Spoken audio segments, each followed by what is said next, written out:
Buen día, les voy a dar una pequeña introducción sobre el equilibrio de fases. La ecuación de Clapeyron es fundamental para cualquier análisis del equilibrio entre dos fases de una sustancia pura. Esta ecuación es la derivada de la presión respecto a la temperatura. Esto es igual a la entropía de ese cambio de fase sobre la variación del volumen molar.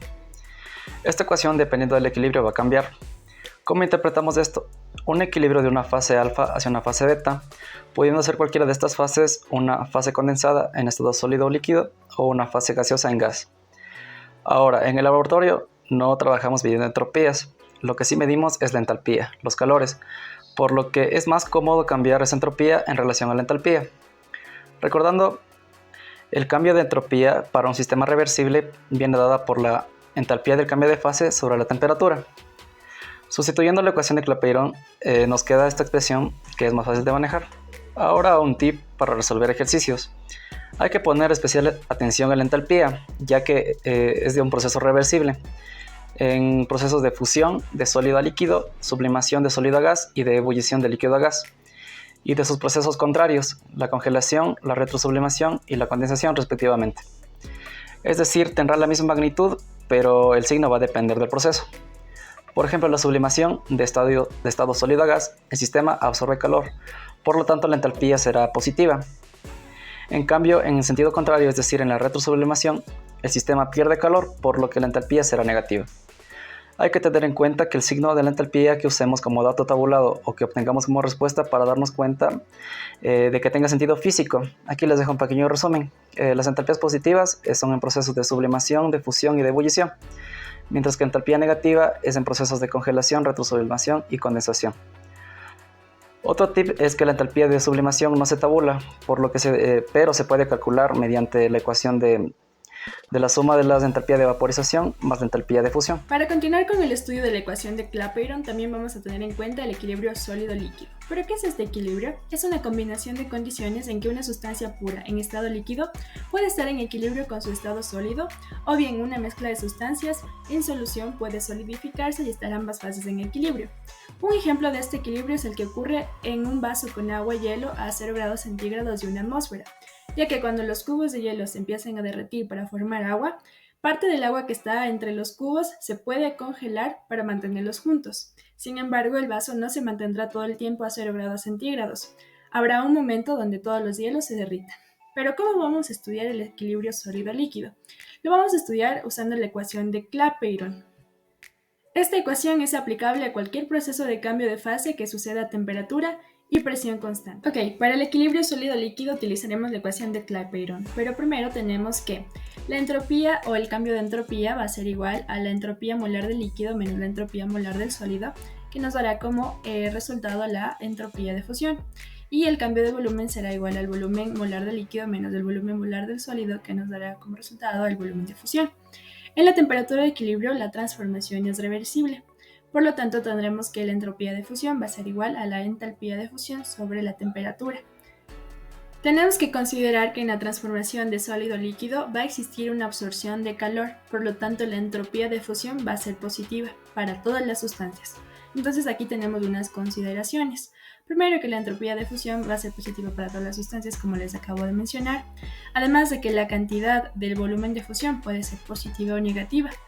Va a ser positiva para la mayoría de sustancias y negativa para algunas sustancias como el agua, de acuerdo, por ejemplo, dependiendo de la densidad del sólido, de si esta es mayor o menor que la del líquido. Bueno, como sabemos, la ecuación de Clapeyron nos va a permitir hallar una relación entre temperatura, presión y entalpía a la que ocurre un cambio de fase para sistemas de un solo componente. Entonces tenemos la ecuación de Clapeyron, que es la diferencial de la presión sobre la diferencial de la temperatura, va a ser igual a la entalpía de fusión sobre la temperatura por el cambio de volumen. Integrando la ecuación de Clapeyron, donde Tf1 y Tf2 que observamos en la integral son las temperaturas o puntos de fusión correspondientes a la presión 1 y 2 respectivamente. Al considerar que la entropía de fusión y el volumen de fusión son casi independientes de la temperatura, entonces tenemos como resultado de esta integral que la presión 2 menos la presión 1 va a ser igual a la entalpía de fusión sobre el cambio de volumen por el logaritmo natural de la temperatura de fusión 2 sobre la temperatura de fusión 1. Ahora bien, a manera de resumen, para entender más lo del equilibrio sólido-líquido o equilibrio líquido-sólido, vamos a ver el siguiente diagrama de fases que corresponde al diagrama de fases del agua. Como les explicaba, el ejemplo más común es lo que ocurre entre el hielo y el agua, donde esta recta que observamos va a indicar el punto de fusión o congelación. Esta línea muy recta, donde la pendiente puede ser positiva o negativa, indica el lugar donde pueden coexistir el sólido y el líquido en equilibrio. A la izquierda de la recta van a corresponder a los puntos de temperatura menores que la temperatura de fusión, donde el sólido va a ser estable, mientras que los puntos a la derecha de la línea van a corresponder a temperaturas por encima de la temperatura de fusión, donde el líquido va a ser estable. Esta línea siempre va a terminar en el punto triple. Equilibrio fase condensada a gas. En este caso se va a hacer uso de una ecuación conocida como Clausius-Clapeyron. Se va a dar en cambios de fase, como por ejemplo de un sólido a un gas, conocido como sublimación, como podemos ver aquí, la sublimación del yodo, o también, por ejemplo, de un líquido a un gas, como la ebullición o sus viceversas. Esta ecuación está levemente modificada de la ecuación de Clapeyron, ya que en este caso se intercambió la variación del volumen molar por el volumen del gas ideal. Y una vez intercambiado este volumen e integrado, podemos obtener dicha ecuación. Esta suposición se la hace ya que generalmente se conoce que el volumen del gas molar es muchísimo mayor al del volumen molar del líquido, por lo que su participación es casi nula, no afecta en nada la resta de ambos volúmenes.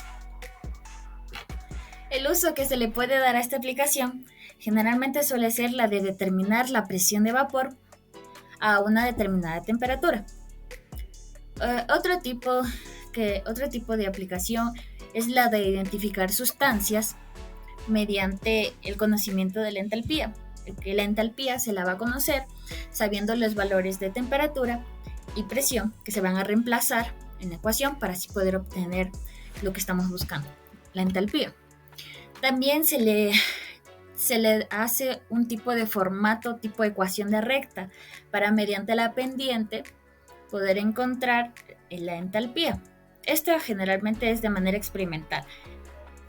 Imaginemos que estamos en un laboratorio y queremos determinar la entalpía de cierta sustancia. Vamos a tomar datos experimentales de la presión de vapor y la temperatura de ebullición de dicha sustancia. Una vez que lo hayamos tomado, vamos a hacer la gráfica para poder obtener la pendiente. Una vez obtenidos los datos experimentales, procedemos a graficar, donde por parte de las X tendremos el inverso de la temperatura en Kelvin, mientras que en las Y vamos a tener el logaritmo natural de las presiones. Obtenemos la recta, realizamos regresión lineal y obtenemos la ecuación. De esta ecuación, nuestra pendiente va a ser menos variación de la entalpía de ebullición sobre la constante de los gases. Es esta pendiente la que vamos a despejar. Una vez despejado y calculado, obtenemos la variación de entalpía de ebullición de 44.34 kJ/mol, que indica que esta es la cantidad que se requiere de energía para poder transformar una mol de líquido a gas. Pasemos a otro ejemplo. En este caso queremos conocer la temperatura de ebullición normal del mercurio. Procedemos a reemplazar los datos que nos está brindando el ejercicio y como podemos ver las presiones se encuentran en torr, sin embargo, no importa las unidades que éste tenga ya que igualmente se va a cancelar. Sin embargo, las unidades de la temperatura tienen que ser en Kelvin para que se pueda cancelar con las unidades de la variación de entalpía que van a estar en Joule sobre mol por Kelvin y la de la constante de los gases que igualmente va a estar en Joule sobre mol por Kelvin. Obtenemos una temperatura de 631.87 Kelvin de ebullición del mercurio para una atmósfera de presión. Energía libre de Gibbs y equilibrio de fases. En un sistema de un componente con dos fases a cierta temperatura y presión, la energía molar de Gibbs es igual en ambas fases en equilibrio. Si cambiaron las condiciones externas de manera que la energía molar de Gibbs del sólido sea mayor a la del líquido y viceversa, parte del sólido se fundirá y parte del líquido se congelará espontáneamente. La dependencia de la temperatura y presión de la energía molar de Gibbs se expresa con la entropía molar. A cualquier temperatura, las entropías molares de una sustancia disminuyen. En la dependencia de la energía molar de Gibbs con respecto a la temperatura a una presión constante, la fase con el menor valor de la energía molar de Gibbs es la más estable a esa temperatura. Generalmente, en la dependencia de la energía molar de Gibbs con respecto a la presión, si es que hay un incremento de presión, también habrá un incremento en el punto de fusión y ebullición. Regla de las fases en sistemas sin reacciones. Establece una relación general entre los grados de libertad en un sistema, el número de fases y componentes. El estado de equilibrio de un sistema heterogéneo de P y C se determina especificando presión, temperatura y composición de las fases implicadas, utilizando fracciones molares. En el equilibrio de las fases se cumple la ecuación de equilibrio para cada uno de los componentes, teniendo así el número total de ecuaciones de equilibrios entre fases. De esta manera se obtiene la ecuación de la regla de fases. Regla de las fases en sistemas con reacciones.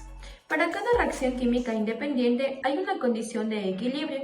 Si el número de reacciones químicas independiente es R, la regla de las fases se convierte en la ecuación A. Si hay A restricciones adicionales que surgen de condiciones estequiométricas y electroneutralidad, se tiene la ecuación B. Una forma más simple es definiendo el número de componentes independientes, dándonos como resultado la ecuación final, que sería la ecuación C. Ya. Ahora, el diagrama de fases. Hay que entender que las fases en las que se encuentra un material depende de las condiciones del medio en el que éste esté, ya sea temperatura, presión o volumen. Por ejemplo, se conoce que la fase sólida se ve favorecida a temperaturas bajas, mientras que en altas temperaturas se observa una fase líquida o gaseosa. Sin embargo, también se deberá tomar en cuenta otros aspectos como la presión. Asimismo, se puede decir que pueden coexistir en equilibrio dos o tres fases de una sustancia pura si existen condiciones adecuadas para que esto se realice. Bien, ahora vamos a hablar sobre los diagramas de fases de presión-temperatura. Los diagramas de fases son de gran utilidad porque permiten observar el comportamiento de un sistema compuesto de una sustancia pura, que puede constar de una, dos o tres fases en el equilibrio. Es el más utilizado, pues resulta más fácil de leer. Como se puede ver en este diagrama, se observan zonas de estabilidad en función de temperatura o presión, correspondiendo a una fase única, es decir, hay partes donde solo está sólido, líquido o gaseoso. Pero también existen puntos importantes como el punto triple en donde las tres fases coexisten. Por otro lado, se observan las curvas de coexistencia en el sitio en donde convergen dos fases en el equilibrio. Bien, en estas zonas de coexistencia hay pendientes de positivas o negativas. Las pendientes de curvas sólido-gas y líquido-gas siempre van a ser positivas, mientras que la curva de sólido-líquido puede o no ser, y se caracteriza por tener una pendiente de gran magnitud.